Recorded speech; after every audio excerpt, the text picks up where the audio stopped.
Good morning students. ये आपकी सामाजिक विषय की क्लास है क्योंकि आज आपकी स्कूल की छुट्टी है, तो आप आज ऑनलाइन ही कक्षा करेंगे।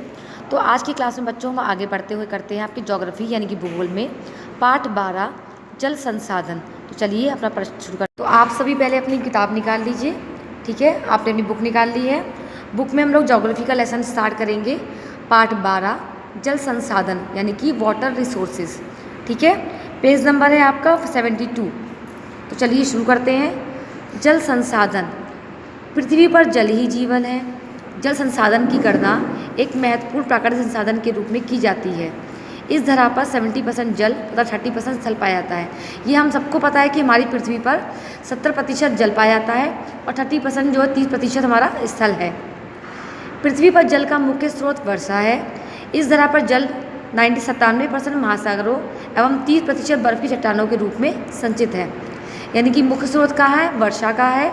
और जो 97% है वो महासागरों में है और 3% हमारा कहाँ पर है? बर्फ़ की चट्टानों में। धरातल का अधिकांश भाग महासागरों से घिरा है। महासागरों के खारा जल संचित है। यह एक प्रक्रिया द्वारा मानसूनों में परिवर्तित होकर वाष्प के रूप में प्रवाहित होकर तथा जल वर्षकणों को बदलकर धरा की प्यास हो जाता है। यानी कि हमारी बारिश किस प्रकार से होती है ये बताया जा रहा है आपको कि किस प्रकार से पानी हमारा वाष्प बन के बादलों में जाता है, उसके बाद में वर्षा के रूप में इस ज़मीन पर आता है।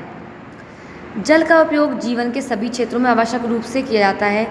दैनिक जीवन में यह पीने, भोजन पकाने, नहाने, वस्त्र धोने, फर्श को साफ करने में प्रयुक्त किया जाता है। जल के अभाव में हमारे दैनिक कार्यकलाप संभव नहीं है। कृषि में जल की सिंचाई का काम किया जाता है। वर्षा न होने पर फसलों को सूखने और नष्ट होने से बचाने का एकमात्र उपाय सिंचाई ही है। जल से जल विद्युत बनाई जाती है जो दैनिक जीवन, परिवहन संचालन तथा मशीनों चलाने के लिए प्रयुक्त की जाती है। हम सभी को पता है कि हमारा जो पानी है यानी जल जो है वो हमारी बेसिक यानी कि हमारी आधारशिला है। बिना पानी के हमारा कोई भी काम या फिर हम बिना जल के हम स्वयं भी जीवित रह नहीं सकते हैं। हमारे सारे काम जल पर निर्धारित हैं। यहाँ तक कि हमारी कृषि वह भी जल के बिना इम्पॉसिबल है, असंभव है। जल का वितरण, डिस्ट्रीब्यूशन ऑफ वाटर। पृथ्वी के धरातल का 71% क्षेत्र पर जल महासागरों का विस्तार है। इसलिए अंतरिक्ष से पृथ्वी नीले रंग की दिखाई देती है। अतः पृथ्वी को नीला समूह भी कहते हैं। ये आप सबको पता है, ये आप लोग बचपन से पढ़ते आ रहे हैं। पृथ्वी पर उपलब्ध कुल जल का 97% भाग सागरों तथा महासागरों में भरा है, जो खारा होने के कारण उपयोग के लिए अनुयुक्त है। यानी कि हम समुद्र का, महासागर का पानी इस्तेमाल नहीं कर सकते हैं क्योंकि वो बहुत खारा है। 2% जल हिमचादरों और हिमनियों के रूप में संचित है। केवल 1% जल स्वच्छ है, जो भूमिगत जल, पृष्ठीय जल, नदी एवं झीलों और वायुमंडल में जल वाष्प के रूप में मौजूद रहता है। यही जल मानव के उपयोग के लिए उपयुक्त तथा आसानी से प्राप्त है। यानी कि आप देख लीजिए हमारे पास कहने को तो जल बहुत सारा है। पूरी हमारी पृथ्वी जो है 71% जल से घिरी पड़ी है, लेकिन उसमें सिर्फ 1% यानी कि 1% जल ही स्वच्छ है जो कि पीने योग्य है। बाकी हमें अगर जल को इस्तेमाल करना है तो उसको हमको कन्वर्ट करना पड़ता है, चेंज करना पड़ता है। जल चक्र यानी कि वाटर साइकिल। पृथ्वी पर उपस्थित कुल जल की सर्वाधिक आंशिक मात्रा 0.001% ही वायुमंडल के किसी भी निश्चित समय में विद्यमान रहती है। जल की पर्याप्त मात्रा जल चक्र में महत्वपूर्ण भूमिका निभाती है। जल पृथ्वी के विभिन्न मंडलों में संचरण करता है, जैसे स्थल मंडल, वायुमंडल, जलमंडल तथा जैवमंडल। यह ठोस, द्रव तथा गैस की विभिन्न अवस्थाओं में मिलता है। यह वायुमंडल में गैस रूप में अल्प समय तक ही रह पाता है। वाष्पीकरण की प्रक्रिया के माध्यम से पृथ्वी पर स्वच्छ जल उत्पन्न होता रहता है। स्वच्छ जल पृथ्वी पर सबसे मूल्यवान पदार्थ है।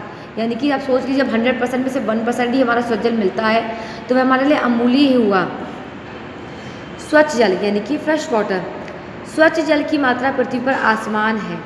इसका मुख्य कारण वर्षण की असमानता है। वाष्पीकरण भी इसके असमान प्रवर्तन को प्रभावित करती है। कुछ क्षेत्रों में वाष्पीकरण की तुलना में वर्षण अधिक होता है, इसलिए वहाँ जल का आधिक्य पाया जाता है।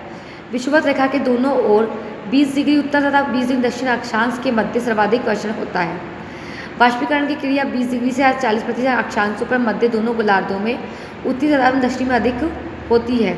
यहाँ वर्षण की अपेक्षा वाष्पीकरण अधिक होता है, अतः इन अक्षांशों में मरुस्थल पाए जाते हैं। उत्तरी गोलार्ध में सहारा, अफ्रीका, अरब, गोबी व धार एशिया तथा दक्षिण अराब में अटाकाम्पा, दक्षिण अमेरिका, कालाहारी, नामीबिया, अफ्रीका व पश्चिमी ऑस्ट्रेलिया के मरुस्थल स्थित है। तो आपको ये बताया जा रहा है कि स्वच्छ जल कहाँ कहाँ पाया जाता है। जो हमारे भूमध्य रेखा के अधिकांश विश्व में देखा कि दोनों के 20 डिग्री उत्तर तथा 20 डिग्री अक्षांश में मध्य में पाए जाते हैं, वहाँ पर ज़्यादातर वर्षण अधिक होता है, और जो उसके अलग होते हैं वहाँ पे वर्षण अधिक कम होता है। इस प्रकार से उन भागों में मरुस्थल अधिक मात्रा में पाए जाते हैं, जैसे कि आपकी ये मरुस्थल है, सहारा है, अरब है, गोबी है, बखार है तथा गल्ची बुलाद है। ये सभी हमारे स्थान कौन से क्या है, हमारे ये मरुस्थल है यानी कि रेगिस्तान है। स्वच्छ जल की प्राप्ति का सामान्य स्रोत धराती जल ही है, जो मुख्य वर्षण पे प्राप्त होता है। वर्षण होने पर धराती अपवाह छोटी छोटी नदियों, नालिकाओं तथा नदियों में होता है। अनेक छोटी छोटी नदियाँ मिलकर बड़ी बड़ी नदियों का निर्माण करती हैं, यानी कि आपको पता है क्या होता है, छोटी छोटी नदियाँ मिलकर क्या करती हैं, बड़ी नदियों का निर्माण करती हैं। और कहीं कहीं जगह पे वर्षा अधिक होती है, वहाँ पे वर्षा अधिक होती है तो वहाँ पे बहुत ज़्यादा बाढ़ आ जाती है, और कहीं कहीं पे पानी कम बरसता है तो वहाँ पर हमारे सूखा हो जाता है। किसी बड़ी नदी तथा उनके महासहायकों व उपसहायकों द्वारा निर्मित अपवाह क्षेत्र यानी कि ड्रेन एरिया को नदी द्रोणी या बेसिन कहा जाता है। या अंडरलाइन कर लीजिए, ये आपके क्वेश्चन में भी होगा, आपको करना पड़ेगा। नदी से नहर को काट कर ही उसको जल लिया जा सकता है, यानी कि नदी में से नहर को काट दिया जाएगा तभी आपका जल इस्तेमाल करने योग्य होगा। जल की घरेलू या व्यावसायिक उद्देश्यों के लिए पाइपों का प्रयोग किया जाता है। नहरों का जल मुख्य रूप से सिंचाई के लिए उपयोग किया जाता है। ये आपको पता है, गाँव में, देहात वगैरह में सिंचाई के लिए, खेती के लिए सिंचाई, वहाँ पे हम क्या करते हैं, नहरों का इस्तेमाल करते हैं, नहरों से पानी लेते हैं। नदियों का अधिकांश जल सिंचाई कार्यों में प्रयुक्त होता है। इसके अतिरिक्त घरेलू व औद्योगिक कार्यों में भी उसका प्रयोग किया जाता है। नदी से जल निकालने की दर नदी में जल की आपूर्ति की दर से अधिक होती है, तो उसका जल स्तर घट जाता है और वह सूख जाती है। इसके विपरीत वर्षा काल में नदी बाढ़ग्रस्त हो जाती है। इस समस्या के निराकरण के लिए बड़ी नदियों पर बांध बांधकर के जल को जलाशय में एकत्रित कर लिया जाता है, जिसका उपयोग जल की कमी होने पर किया जाता है। इस समस्या को हल करने के लिए विश्व की सभी प्रमुख नदियों पर बांध बनाए जाते हैं। तो बांध बनने से क्या होता है, हमारी खेती में जो हमें पानी की आवश्यकता होती है, हम नहरों द्वारा और बांध द्वारा पूरी कर सकते हैं। और जब भी वहाँ पे इसके जब पानी बरसता है, जब बाढ़ आ जाती है, तब भी हमारे नहर इसमें उपयोगी होते हैं। तो स्टूडेंट, आज की क्लास में बस मैं आपको इतना ही करवा रही हूँ, ठीक है, आप यहाँ तक कर लीजिए। इसके बाद का लेसन मैं आपको क्लास में पढ़ाऊँगी, तो आप इस सेशन को अपने घर में अच्छी तरह पढ़िएगा और समझिएगा। यही आपका होमवर्क है। क्लास में जब आप आएंगे तो उसके बेस पे मैं आपसे क्वेश्चन पूछूंगी, ठीक है स्टूडेंट्स। तो आज की क्लास में बस इतना ही, हम लोग फिर क्लास में मिलते हैं। Bye bye.